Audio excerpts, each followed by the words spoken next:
BANDIDOS! Hey, this is Hanford Sergeant Type 1 each, aka the Juggernaut, if my face doesn't bring the name.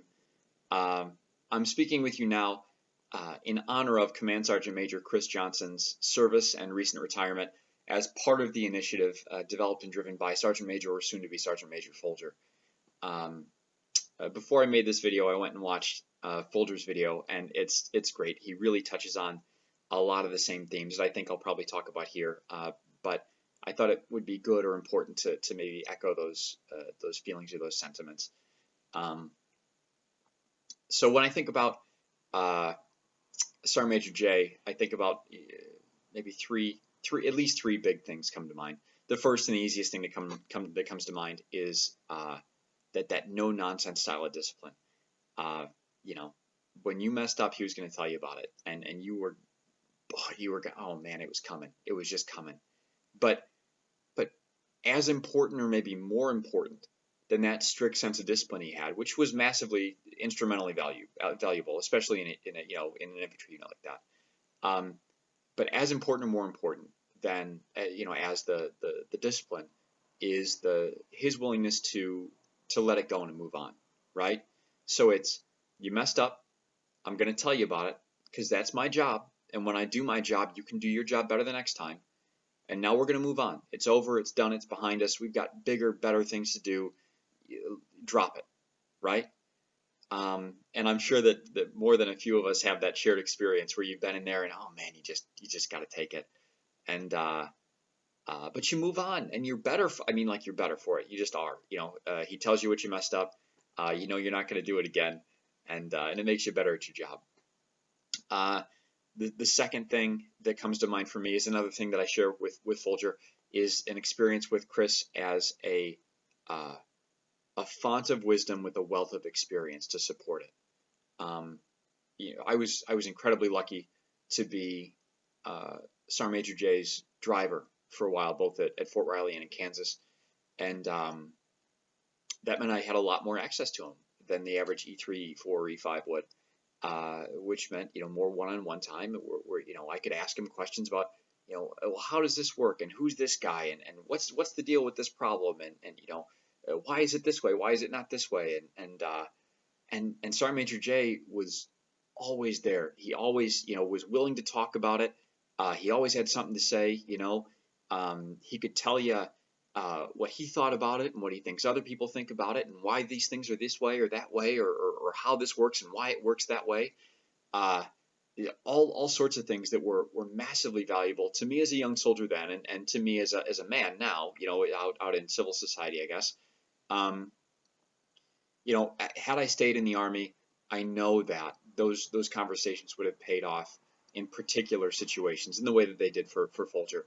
But even though I got out, there's still a massive general benefit to conversations that I've had with Chris and with Colonel Wentz, where they can look at a problem and see how different components in that problem might engage with it and might want different things from it, and what a solution to that problem, or a good solution to that problem, means for each kind of component in it. And that skill set is incredibly valuable. It's at the core of what I do now. And I, and surely I've developed that over time, but that seed was certainly planted. The idea of thinking about problems in these different sorts of ways were certainly planted in conversations with Chris and with Scott. And maybe it's no surprise that a guy who has that sense of professionalism, that you messed up, I'm gonna lay it on you and we're gonna move on, and the guy who is willing to impart his experience upon you so that you can benefit from it without suffering through suffering to get it in the way that he might have. The third thing that comes to mind for me when I think about Chris is that he was a fierce advocate for his soldiers. I can think of at least two situations, housing related. I guess they're both housing related. One at Fort Riley when we lived in the White Elephant barracks, and Chris and Scott just weren't having it. And they went out and got us moved over to those nice new ones. and it made a huge difference. I mean, it really did. You think it doesn't, but it does. It matters. And then when we got to Iraq, standing up and fighting to make sure that we didn't get stuck in some, swampy tent somewhere or something like that. They got us into good housing. Those chews were all right, man. It could have been worse for sure. But yeah, and I'm sure that Sergeant Major Jay has gone to the plate for me in ways that I don't know about, because I know for sure that I've seen him go to the plate for loads of folks in ways that I know they don't know about. He's a guy who will stand up for you, and he'll have your back, and that's incredibly valuable in a leader, and a friend, and a brother. I talked about maybe being his driver, and that kind of special relationship we have there, and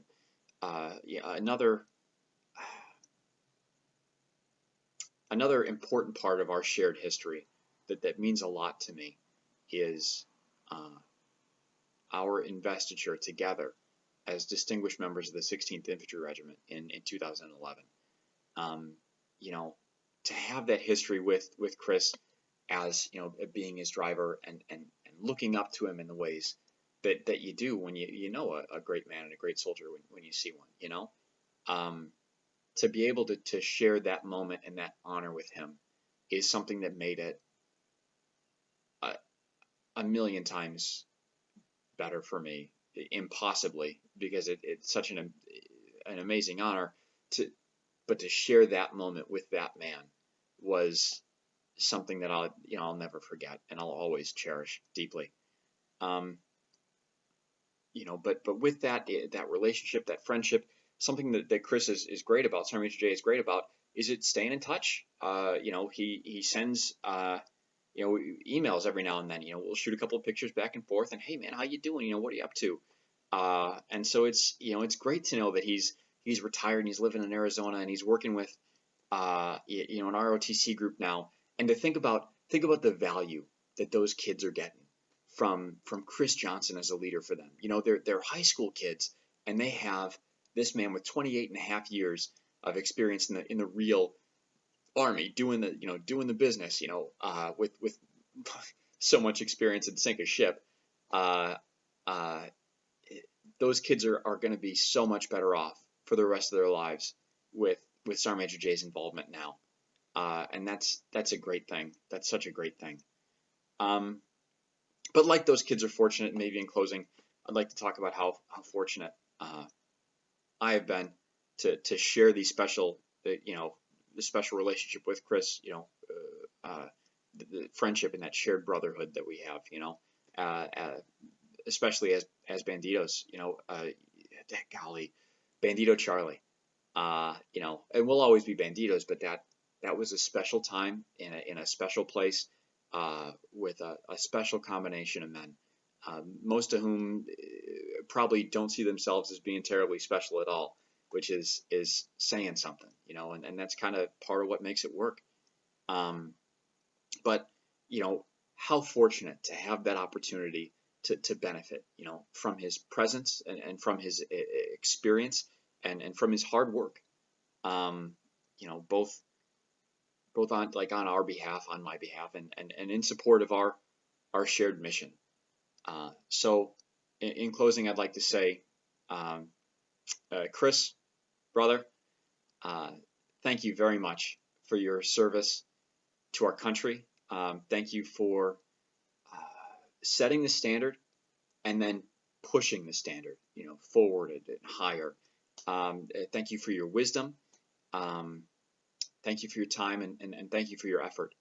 I wish you the fruitful and fulfilling retirement that you deserve. Hey, Bandidos lead the way.